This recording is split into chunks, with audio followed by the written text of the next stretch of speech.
2 अगस्त 1981 का दिन आधी रात से भी ज्यादा का टाइम था। प्रिमरोज नाम का एक मालवाहक जहाज बांग्लादेश और ऑस्ट्रेलिया के बीच में सफर कर रहा था। मौसम खराब होने की वजह से जहाज अपना रास्ता भटक गया। सुबह पता चला कि वह जहाज किसी पत्थर की चट्टान से टकरा चुका है। जहाज के कप्तान ने इधर उधर देखा तो थोड़ी सी ही दूर एक टापू था जिस पर घना जंगल था और काफी लंबा बीच भी था, लेकिन समुद्र में काफी ज्यादा हलचल थी, इसलिए लाइफ बोट्स को उतार पाना काफी मुश्किल हो रहा था। इसलिए जहाज के कप्तान ने फैसला किया कि वो जहाज में रुककर ही मदद का इंतजार करेंगे। 2 दिन बीत गए, कोई नहीं आया। एक दिन शिप में मौजूद एक लड़के ने देखा कि दूर समुद्र में कहीं कुछ लोग उनकी शिप की तरफ आ रहे हैं। पहले तो उसे लगा कि कंपनी ने उनकी मदद के लिए कुछ लोग भेजे होंगे, लेकिन बाद में जब उसने ध्यान से देखा तो ये आम लोग नहीं थे। छोटे कद के लेकिन तगड़े आदमी, बाल घुंघराले, रंग एकदम चमकीला काला।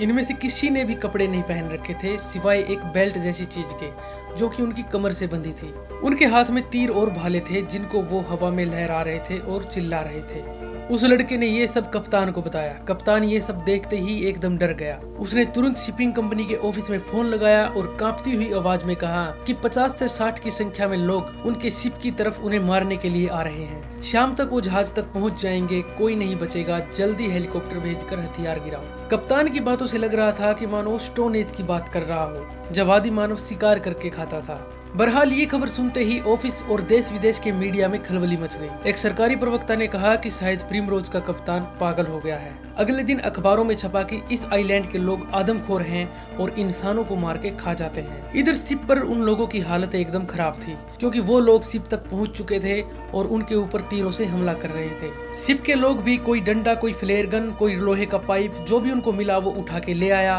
और 24 घंटे तक उनसे अपनी सुरक्षा करता रहा। हवा का बहाव शायद उल्टा था, इसलिए उन आदिवासियों के तीर शिप तक नहीं पहुंच पा रहे थे। ऊपर से शिप की ऊंचाई भी बहुत ज्यादा थी, इसलिए उनमें से कोई उस पर चढ़ भी नहीं पाया। यूं कह लीजिए किसी तरह वह उन आदिवासियों से बचे रहे। ठीक 7 दिन बाद इंडियन नेवी का हेलीकॉप्टर वहां पर आया। रस्सी गिराकर शिप के लोगों को बचाया गया। जहाज वहीं पर खड़ा रहा। जहाज को वापस लाने के लिए कई कंपनियों को ठेका मिला, लेकिन जब भी उनके लोग उस शिप को लेने के लिए जाते थे तो उन पर भी तीर और भालों से हमला होता था। यानी उनमें से कोई भी उस जहाज को वापस नहीं ला पाया। अगर आप गूगल मैप पर देखोगे तो वह जहाज आज भी आपको वहीं पर खड़ा मिलेगा। ये लोग डराने धमकाने के लिए हमला नहीं करते थे, ये लोग जानलेवा हमला करते थे। North sentinel island.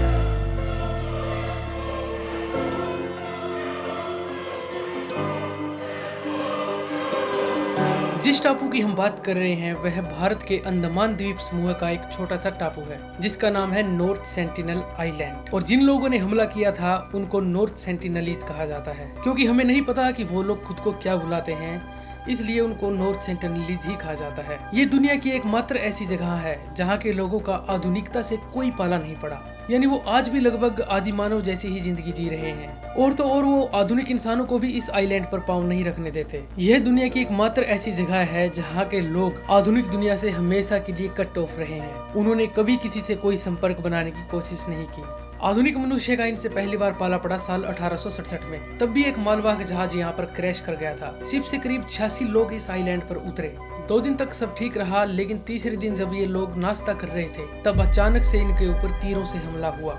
ये लोग बड़ी मुश्किल से अपनी जान बचाकर भागे और वापस शिप पर लौट गए। कुछ दिन बाद कंपनी के द्वारा इन सभी को रेस्क्यू कर लिया गया, किसी की जान नहीं गई। इसके बाद साल 1880 में जब भारत पर अंग्रेजों का राज था, रॉयल नेवी के अफसर मॉरिस पोर्टमैन इस आइलैंड पर पहुंचे सशस्त्र टुकड़ी के साथ। काफी दिन की खोज के बाद इनको यहाँ पर एक बूढ़ा, एक औरत और 4 बच्चे मिले। ये लोग इनको किडनैप करके पोर्ट ब्लेयर ले आए, लेकिन अचानक से खान पान और हवा बदलने की वजह से वह बूढ़ा आदमी और औरत बीमार होकर कुछ ही दिनों में मर गए। बच्चों की हालत भी खराब होने लगी, इसलिए मॉरिस पोर्टमैन उन बच्चों को वापस नॉर्थ सेंटिनल आइलैंड पर छोड़ आए। इसके बाद साल 1896 में काला पानी की जेल से एक कैदी भागकर जुगाड़ू नाव के जरिए इस आइलैंड तक आ पहुंचा। कुछ दिन बाद एक सर्च पार्टी जब इसके पीछे पीछे गई तो उनको वहां पर उसकी लाश टंगी हुई मिली, जिसके ऊपर तीर के निशान थे और गला रेत दिया गया था। इसके बाद 70 साल तक इस आइलैंड पर किसी ने कदम नहीं रखा। भारत आजाद हो चुका था, लेकिन भारत सरकार की तरफ से भी इस आइलैंड के लोगों से मिलने की कोई कोशिश नहीं की गई। इसके बाद सरकार ने कुछ शोधकर्ताओं को इस आइलैंड पर जाने की इजाजत दी। साल 1967 में त्रिलोकनाथ पंडित, जो कि एक मानव वैज्ञानिक है, एक सरकारी दस्ते के साथ इस आइलैंड पर पहुंचे। जब इन्होंने इस आइलैंड को दूरबीन से देखा तो सेंटिनलीज लोग दिखाई दिए, लेकिन नाव देखते ही ये सेंटिनलीज लोग वापिस जंगल की तरफ भाग भाग गए। त्रिलोकनाथ जी और उनकी टीम जब उनके कदमों का पीछा करते हुए जंगल के अंदर गई तो उनको करीब वहाँ पर 18 झोपड़ियां दिखाई दी जो कि घास फूस से बनी हुई थी। पहली बार इन लोगों के बारे में कुछ पता चल रहा था। वहाँ पर उन्हें सूअर की हड्डियां, शहद, मिट्टी के बर्तन, तीर भाले और केले के पेड़ भी दिखाई दिए। वो सेंटिनलीज लोगों से तो नहीं मिल पाए, लेकिन वहाँ पर कुछ नारियल, कुछ औजार और कुछ लोहे के बर्तन वहाँ पर उनके लिए छोड़ आए। इसके बाद साल 1974 में डॉक्यूमेंट्री बनाने के लिए एक टीम यहाँ पर पहुंची। इस बार भी त्रिलोकनाथ पंडित इनके साथ थे। दुनिया में जब भी कभी ऐसी ट्राइब के साथ फर्स्ट कॉन्टेक्ट किया जाता है तो कुछ तरीके आजमाए जाते हैं। जैसे भाषा में बात नहीं हो सकती, इसलिए इशारों में बात की जाती है। साथ ही कुछ गिफ्ट देकर मुलाकात को सहज बनाया जाता है। गिफ्ट में खाने पीने की चीजें और औजार शामिल हो सकते हैं। नेशनल जियोग्राफी की टीम ने भी यही तरीका अपनाया था, लेकिन इन्हें देखकर सेंटिनलीज लोग काफी नाराज हो गए थे और उनके ऊपर तीर भाले बरसाना शुरू कर दिया। एक तीर आकर सीधा डायरेक्टर के पाँव में लगा। जिस आदिवासी ने तीर चलाया था वह पहले तो जोर जोर से हंसा, उसके बाद एक पेड़ के नीचे जाकर बैठ गया। उस दिन तो ये लोग वापस लौट गए, लेकिन 3 दिन की कोशिश के बाद ये लोग फिर से उस आइलैंड के किनारे पर उतरे। ये लोग सेंटिनलीज थे तो नहीं मिल पाए, लेकिन वहाँ पर इन्होंने एक सुअर, कुछ नारियल और कुछ औजार वहाँ पर छोड़ आए। साथ में एक प्लास्टिक की गुड़िया और एक कार भी वहाँ पर छोड़ दी, यह देखने के लिए कि सेंटिनलीज लोगों का क्या रिएक्शन रहता है। कुछ देर बाद सेंटिनलीज लोग वहाँ पर आए। औजार और नारियल को तो वो लोग उठाकर ले गए, लेकिन सुअर को पहले उन्होंने तीर से मारा, उसके बाद वहीं पर रेत में दफन कर दिया। प्लास्टिक की कार और गुड़िया का भी यही हाल हुआ। इन लोगों के साथ मात्र एक फ्रेंडली कॉन्टेक्ट हुआ था साल 1991 में। इस बार भी पंडित त्रिलोकनाथ की टीम इस आइलैंड पर पहुंची थी, लेकिन इस बार उनके साथ मधुमाला चट्टोपाध्याय भी थी। मधुमाला के रूप में पहली बार सेंटिनलीज लोगों का सामना किसी आधुनिक महिला से हो रहा था और इसका असर भी दिखा। इस बार सेंटिनलीज लोगों ने उनके ऊपर कोई अटैक नहीं किया और तो और वह उनसे गिफ्ट लेने के लिए भी तैयार हो गए। इस दौरान पहले तो टीम के द्वारा नारियल पानी में बहाकर दिए जा रहे थे। इसके बाद इन लोगों ने कुछ नारियल नजदीक जाकर हाथों से भी लिए। गिफ्ट लेने के बाद एक सेंटिनली आदमी मधुमाला की तरफ तीर पॉइंट करके खड़ा हो गया। बस तीर हाथ से छूटने की ही देर थी कि मधुमाला किसी गंभीर चोट का शिकार हो जाती या फिर अपनी जान भी गंवा देती। लेकिन तभी वहाँ पर एक सेंटिनली महिला आती है और उस तीर को नीचे कर देती है। मान लो वो इशारा कर रही हो कि ऐसा मत करो। बस ये आखिरी बार था जब सेंटिनलीज लोग बाहरी लोगों के साथ हंसी खुशी मिले। इसके बाद जब भी पंडित त्रिलोकनाथ जी की टीम इनसे मिलने के लिए गई, इन्होंने इनके ऊपर हमला किया। अब इस बात का किसी को नहीं पता कि ये थोड़े से टाइम के लिए इतना फ्रेंडली कैसे हो गए थे और इसके बाद वो फिर से पुराना व्यवहार क्यों करने लगे। खैर, इसके काफी कोशिशों के बाद जब ये लोग फ्रेंडली कॉन्टेक्ट नहीं कर रहे थे तो सरकार ने इस आइलैंड पर जाने पर पूरी तरह से प्रतिबंध लगा दिया। इसके बाद साल 2004 में यहाँ पर एक जबरदस्त सुनामी आई थी। इनका हालचाल जानने के लिए भारत सरकार ने हेलीकॉप्टर भेजे तो पता चला कि ये लोग सुनामी से बच गए थे। हेलीकॉप्टर से इनके लिए कुछ नारियल नीचे गिराए गए, लेकिन ये लोग हेलीकॉप्टर पर तीर चलाने लगे, मानो ये कहना चाह रहे हो कि हमें तुम्हारी मदद की जरूरत नहीं है। इसके बाद साल 2006 में 3 मछुआरे केकड़े पकड़ते हुए इस आइलैंड तक आ पहुंचे। इन आदिवासियों ने तीनों मछुआरों को मारकर वहीं बीच पर एक बांस से लटका दिया, मानो ये कोई चेतावनी देना चाह रहे हो। ये लोग आखिरी बार सुर्खियों में आए साल 2018 में, जब एक जॉन एलन चाउ नाम का 27 वर्षीय लड़का ईसाई धर्म का प्रचार करने के लिए इन लोगों के पास आ पहुंचा। वैसे तो भारत सरकार ने इस आइलैंड पर आने पर पूरी तरह से प्रतिबंध लगा रखा है, लेकिन जॉन एलन चाउ ने कुछ मछुआरों को रिश्वत देकर वहां पर जाने के लिए राजी कर लिया। गिफ्ट के तौर पर जॉन ने कुछ सूखी मछलियां, एक फुटबॉल, एक प्लास्टिक की गुड़ियां और बाइबल, साथ में उसने एक माला भी हाथ में ले रखी थी। जैसे वे आइलैंड के नजदीक पहुंचते हैं, जॉन उन मछुआरों से कहता है कि तुम मेरा यहीं रुककर वेट करो और खुद एक डोंगी लेकर आइलैंड के किनारे पर चला जाता है। किनारे तक पहुंचते ही जॉन को कुछ झोपड़ियां दिखाई देती है और साथ में आदिवासियों के बात करने की आवाज भी सुनाई देती है। जॉन अपनी डोंगी से नीचे उतरने वाला ही होता है कि तभी वहाँ पर 2 आदिवासी उसे देख लेते हैं। वह अपने तीर और भाले लेकर तुरंत जॉन के पास भागकर आते हैं। जॉन उन्हें देखते ही कहता है कि मेरा नाम जॉन है, मैं आप लोगों से प्यार करता हूँ और जीसस भी आप लोगों से बहुत प्यार करते हैं। मुझे आप लोगों के पास जीसस ने भेजा है, ये लो सूखी मछलियाँ, इन्हें खा लो। लेकिन भाषा ही तो मेन प्रॉब्लम है। भाषा ही इन दोनों को एक दूसरे की किसी को समझ में नहीं आ रही। ऐसे में आदिवासी लोग और भी ज्यादा एग्रेसिव हो जाते हैं और अपने तीर और भाले जॉन की तरफ तान लेते हैं। जॉन वहाँ पर डर जाता है और अपनी डोंगी लेकर उनसे दूर चला जाता है। थोड़ी देर इंतजार करके जॉन उस आइलैंड के नॉर्थ की तरफ चला जाता है। वहाँ पर भी उसे कुछ आदिवासी लोग चिल्लाते हुए नजर आते हैं। जॉन ये जानते हुए भी कि इन्हें मेरी भाषा समझ में नहीं आ रही है, तो भी वह उन्हें वही बात रिपीट करता है जो उसने पहले कही थी।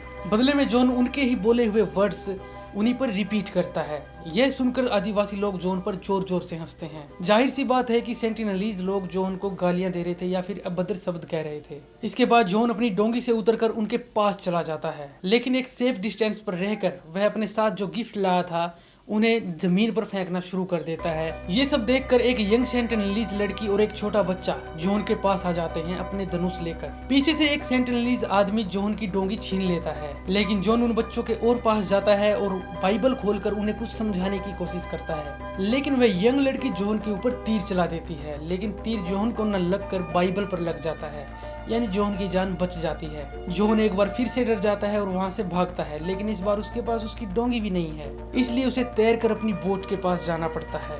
लेकिन जॉन ईसाई धर्म को लेकर इतना पागल हो चुका था कि इतना सब कुछ होने के बावजूद भी जॉन ने अपना मन नहीं बदला था। वह अपने घर वालों के लिए एक चिट्ठी लिखता है जिसमें वह कहता है कि जीसस का संदेश इन लोगों तक पहुंचाना बहुत जरूरी है। जीसस ने इस काम के लिए मुझे चुना है। अगर इस काम के दौरान मेरी जान भी चली जाती है तो इन लोगों को यानी नॉर्थ सेंटिनलीज को कोई भी कसूरवार नहीं ठहराएगा। और अगली सुबह जॉन वह चिट्ठी और अपनी डायरी उन नाविकों को देकर फिर से नॉर्थ सेंटिनल आइलैंड पर चला जाता है, लेकिन इस बार वह लौटकर वापस नहीं आता। मछुआरों ने बताया कि जब हमने आखिरी बार जॉन को देखा तब आदिवासी लोग जॉन को घसीटते हुए जंगल के अंदर लेके गए और थोड़ी देर बाद घसीटते हुए वापस वहीं पर लेकर आ गए। हमें नहीं पता कि उन्होंने जॉन को कैसे मारा होगा, लेकिन जब वह उसे बाहर लेके आए तो जॉन मर चुका था और उन्होंने जॉन की लाश को उसी बीच पर दफना दिया। भारत सरकार की तरफ से जॉन के शरीर को वापस लाने की कई बार कोशिश की गई, लेकिन हर बार नॉर्थ सेंटिनलीज की तरफ से उन लोगों पर हमला होता था। जॉन की इस भयानक मौत के बाद सोशल मीडिया पर हमदर्दी कम गालियां ज्यादा सुनने को मिली। कोई जॉन को मूर्ख बता रहा था तो कोई कह रहा था कि जॉन ने अपनी जान तो गंवाई ही है, साथ में उन लोगों की जान को भी खतरे में डाला है, क्योंकि जो बैक्टीरिया और वायरस जॉन अपने साथ लेकर गया था वो जरूर उन नॉर्थ सेंटिनलीज लोगों में फैल गए होंगे और हो सकता है ये बैक्टीरिया और वायरस उनकी पूरी की पूरी आबादी को खत्म कर दें। ये लोग नहीं चाहते कि इनसे कोई कॉन्टेक्ट बना जाए, ये सबसे अलग रहना चाहते हैं और इसके वाजिब कारण भी है। देखिए, पूरी दुनिया में सेंटिनलीज लोगों को लेकर दो पक्ष हैं। एक कहता है कि इन्हें आधुनिक दुनिया से रूबरू कराना चाहिए, इन्हें जानना चाहिए कि इंसान कितनी तरक्की कर चुका है, जिसे देखकर इन्हें भी कुछ सीखने को मिलेगा और ये अपने जीवन को और भी आसान कर सकते हैं। दूसरा पक्ष कहता है कि इन्हें अपने हाल पर छोड़ देना चाहिए, क्योंकि इनकी जिंदगी में हमारा इंटरफेयर करने का कोई हक नहीं है। हम नहीं जानते कि इन दोनों में से कौन सा पक्ष ठीक है, लेकिन जो दूसरा पक्ष है यानी इनसे दूर रहने वाला, वो इनके लिए थोड़ा सा बेस्ट प्रेफर किया गया है। क्योंकि एक टाइम था जब पूरे अंडमान एंड निकोबार पर उस टाइम इनकी कुल मिलाकर जनसंख्या 7000 के करीब थी, लेकिन जैसे ही ये आधुनिक लोगों के कांटेक्ट में आए तो इनकी संख्या 7000 से सिर्फ 300 रह गई। ऐसा क्यों हुआ? क्योंकि जब ब्रिटिश लोग यहाँ पर आए तो जाहिर सी बात है वो अपने साथ कुछ बीमारियां भी लेकर आए होंगे और इनका शरीर उन बीमारियों को नहीं झेल पाया और सिर्फ 50 साल में इनकी संख्या 7000 से 300 रह गई। देखिए, हमारी इम्यूनिटी इनकी इम्यूनिटी से काफी स्ट्रॉन्ग है, क्योंकि हमारे पूर्वजों के शरीर ने काफी सारी बीमारियों को सहा है, जिससे उनकी इम्यूनिटी काफी स्ट्रॉन्ग हो गई और ये स्ट्रॉन्ग इम्यूनिटी हमें उनसे विरासत में मिली है। इसके अलावा वैक्सीनेशन और मेडिसिन ने भी हमारी इम्यूनिटी को स्ट्रॉन्ग बनाने में काफी साथ दिया है। आपने नोटिस किया होगा कि हमारे शरीर में कई बीमारियां ऐसी होती हैं जो बिना किसी दवा के अपने आप ठीक हो जाती है। ये चीज हमारी इम्यूनिटी का एक परफेक्ट एग्जाम्पल है, लेकिन इन आदिवासियों के साथ ऐसा नहीं है और ना ही इनके शरीर पर किसी वैक्सीन का असर है। तो हम कह सकते हैं कि इनका शरीर हमारे शरीर में मौजूद बीमारियों को नहीं सह सकेगा, इसलिए हमारा इनसे दूरी बनाकर रहना ही बेहतर होगा। लेकिन नॉर्थ सेंटिनल आइलैंड हमेशा ही एक ऐसा आइलैंड रहा है जिसने आधुनिक दुनिया से हमेशा दूरी बना कर रखी है और इसी वजह से यह आज बचा भी हुआ है। इसके अलावा आधुनिक दुनिया ने इन आदिवासियों को नशीले पदार्थ से भी इंट्रोड्यूस कराया है, लेकिन ये नहीं बताया कि ये नशीले पदार्थ इनके शरीर के लिए काफी हानिकारक हैं और इन लोगों की आबादी का काफी बड़ा हिस्सा नशे की लत का शिकार हो गया। अब आते हैं नॉर्थ सेंटिनलीज की तरफ। हम इनके बारे में कितना जानते हैं? देखिए, हम ठीक से तो नहीं गिन पाए हैं, लेकिन ये अंदाजा लगाया जाता है कि ये इस आइलैंड पर 200 से 250 के बीच में जरूर होंगे। ये लोग झोपड़ियां बनाकर रहते हैं। इनकी झोपड़ियां घास फूस और लट्ठों से बनी हुई है। ये लोग खेती करना नहीं जानते, लेकिन इस आइलैंड पर काफी सारे केले के पेड़ हैं। ये लोग केले खाते हैं और समुद्र से मछलियों का शिकार भी करते हैं। ये लोग आदमखोर हैं, इस बात का कहीं भी आज तक सबूत नहीं मिला है। हाँ, हो सकता है ज्वेलरीज के तौर पर ये लोग मरे हुए इंसानों की हड्डियां अपने शरीर पर पहनते हैं, लेकिन इससे ये साबित नहीं होता कि ये लोग आदमखोर हैं। ये लोग नाव बनाना जानते हैं, चलाना भी जानते हैं, लेकिन तैरना नहीं जानते और इस पूरी धरती पर इनकी भाषा को समझने वाला इनके अलावा कोई भी नहीं है। ये लोग मेटल को यूज करना जानते हैं, क्योंकि इनके तीरों पर लोहे की नोक को देखा गया है। तो ये था दोस्तों आज का वीडियो। मिलते हैं नेक्स्ट वीडियो में। धन्यवाद।